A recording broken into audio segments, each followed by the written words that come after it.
কুড়িগ্রামের নাগেশ্বরী উপজেলায় একসময় পরিত্যক্ত ও অনাবাদি পড়ে থাকা উঁচু জমিতে পান চাষ করে সফলতা পাচ্ছেন স্থানীয় কৃষকরা।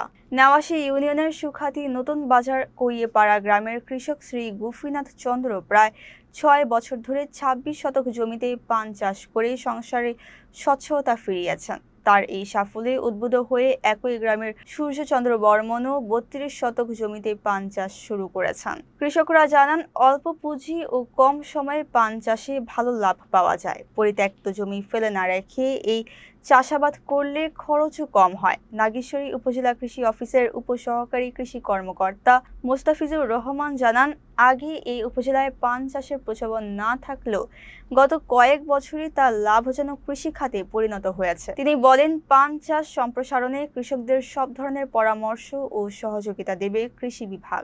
পড়েছিল আমাদের বাজার ছিল, বাজার তোলার পরে আমরা এখানে পান লাগাই। পানটা লাগবার 2020 সালে, এখন প্রায় 6 বছর। পানে মোটামুটি অন্য আবাদের চেয়ে অনেক লাভজনক। এখানে পান লাগার পরে মোটামুটি ভালো পানের আয়, মানে বিক্রি করতে আবার বাজারও নিয়ে যেতে লাগে না, বাড়ি থেকে এসে পাইকে নিয়ে যায়। তাদের মাঝে মাঝে একটু রোগ দেখা দেয়, অফিসের পরামর্শে ওষুধ ব্যবহার করা লাগে। মোটামুটি পরিশ্রমও অনেক কম, সপ্তাহে আর কি একদিন ছিল 5 থেকে 6 হাজার টাকা বিক্রি করা যায়। এটা অনেক লাভজনক আবাদ, এটা দিয়েই সংসার চলছে। মোটামুটি অন্য আবাদের তুলনায় অনেক লাভজনক। আমার এই চোখের সামনে এই জমিগুলো, এখানে অনেক বাঁশ ছিল, বাঁশ ছিল আর প্রচুর জঙ্গল ছিল।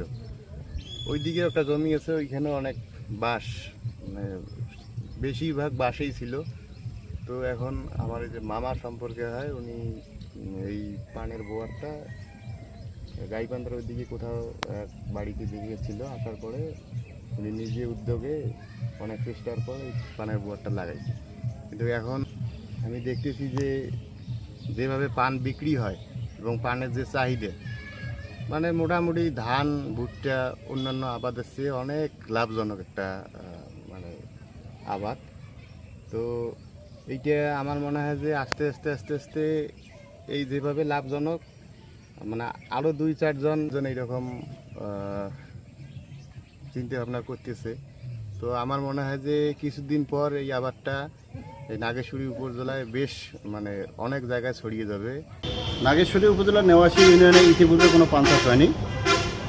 এখন আমরা কৃষককে কৃষি বিভাগ উদ্বুদ্ধকরণের মাধ্যমে প্রথমে 26 শতক জমি দিয়ে পানের বরজ শুরু করি।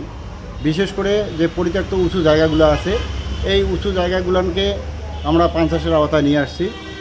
আমরা কৃষি বিভাগ সার্বক্ষণিক কৃষকের পাশে থেকে পরামর্শ দিয়ে যাচ্ছি, তার কারণ পান চাষ একটা অনেক লাভজনক চাষাবাদ।